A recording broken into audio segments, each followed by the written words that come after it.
नमस्कार दोस्तों, स्वागत है आप सभी का। और आज की वीडियो में हम बात करेंगे कि फोर्थ ग्रेड की सैलरी है 8वें वेतन आयोग लगने के बाद वो कितनी हो जाएगी, है ना। तो थोड़ा सा दो चार चीज़ें बता देता हूँ आपको कि हर 10 साल में वेतन आयोग लगता है। इससे पहले 7वां वेतन आयोग लगा था। 7वां लगा था 2016 से चालू हुआ था और उसके अंदर फिटमेंट फैक्टर डिसाइड हुआ था 2.57।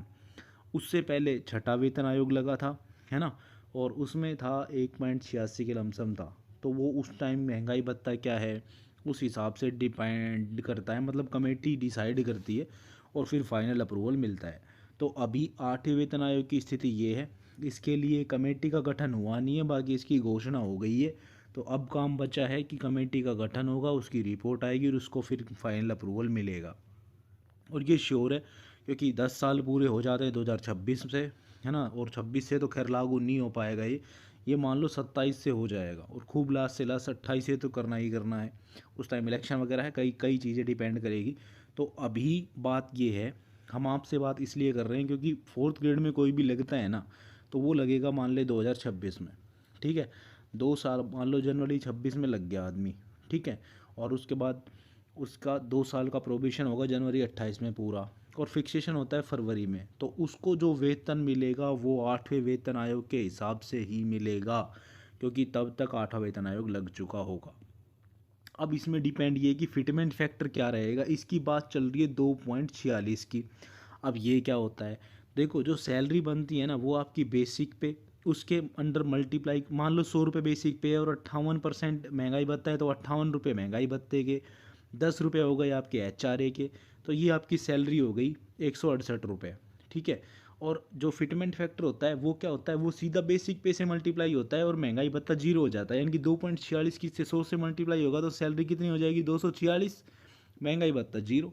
तो 168 से कितनी होगी सैलरी 246, मोटा मोटी एग्जाम्पल, ठीक है। ये होता है फिटमेंट फैक्टर।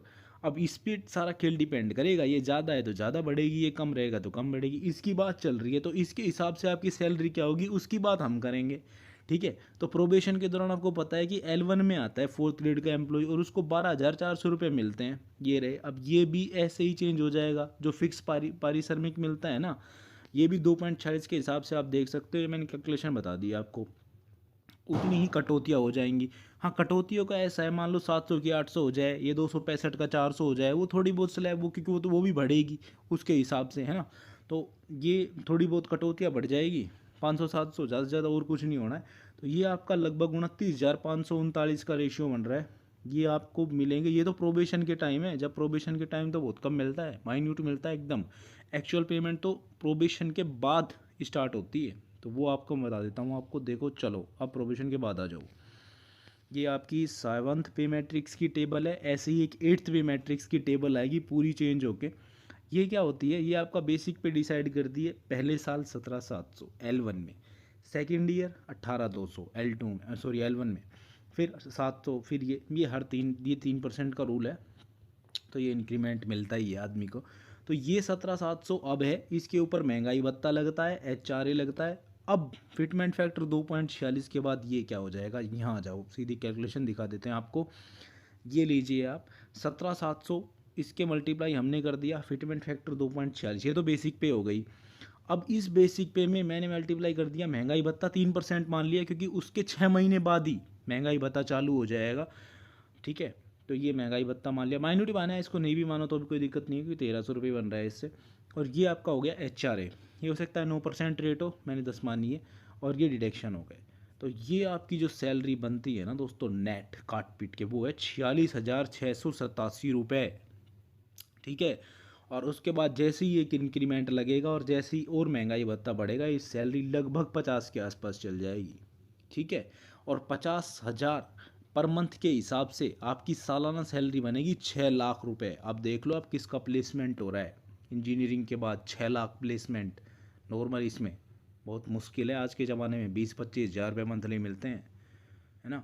और जनरली तो क्या है, गरीब तबके से जो बच्चा आता है वही तैयारी करता है। तो मेरा मानना ये है, आपकी जॉब लग गई बहुत अच्छी बात है, और अब आपको इम्प्रूवमेंट करना चाहिए यहाँ से, अगर आप पढ़ना चाहते हो और आपको समय मिलता है तो, ठीक है। और 80% बच्चे जो होंगे जो बहुत कम उम्र में इस जॉब को हासिल करेंगे, तो मुझे उनके लिए तो यही कहना है कि आप अच्छे से तैयारी करो। आपने यहाँ सक्सेस प्राप्त की है ना, तो ऊपर जाना आपके लिए थोड़ा आसान रहेगा, क्योंकि आप यहाँ भी बहुत बड़े कंपटीशन के बाद आए हो। पूरा राजस्थान बैठा है इसके अंदर, यहाँ रैंक लेके आए हो, तो ऊपर जाना आपके लिए आसान है। आप ट्राई करो, कोशिश करो। और ये एक मैंने वर्स्ट कंडीशन मानी है कि अगर 2 ही रहता है, मान लो फिटमेंट फैक्टर, क्योंकि अभी भी 1.68 तो चल ही रहा है, ये और बढ़ेगा भी 2 साल में, तो कहाँ ये 90 के आसपास चल जाएगा, लगभग 80 मान लो, खूब कम मानो तो, है ना। क्योंकि डीए भी तो 2 बार बढ़ता है साल में, तो फिर ये लगभग 37-38 हज़ार आपकी सैलरी बनती है। लेकिन चांस इसके है कि 46-47 हज़ार पर मंथ आपकी हो जाएगी। तो उस हिसाब से हमने वो थंबनेल डाला है, तो लगभग 6 लाख आपका ये बन जाएगा पूरा एनुअल का सिस्टम। ठीक है दोस्तों, तो छोड़ इसमें ही सम अप करते हैं इसको। मैंने कई चीज़ें बता दी, कुछ नहीं समझ आई तो आप बेशक से कमेंट कर सकते हैं, ज्वाइन कर लो, सब्सक्राइब कर लो, है ना। टेलीग्राम चैनल को ज्वाइन कर लो, और मिलते रहेंगे ऐसे ही कुछ अपडेट के साथ। ये अपना इंस्टाग्राम चैनल भी हमने बना रखा है, कोई क्वेरी हो आप वहाँ भी मैसेज कर सकते हो। तो ये एक छोटी सी वीडियो थी, फिर मिलते हैं आपसे किसी नई वीडियो में नए अपडेट के साथ। तब तक के लिए धन्यवाद दोस्तों।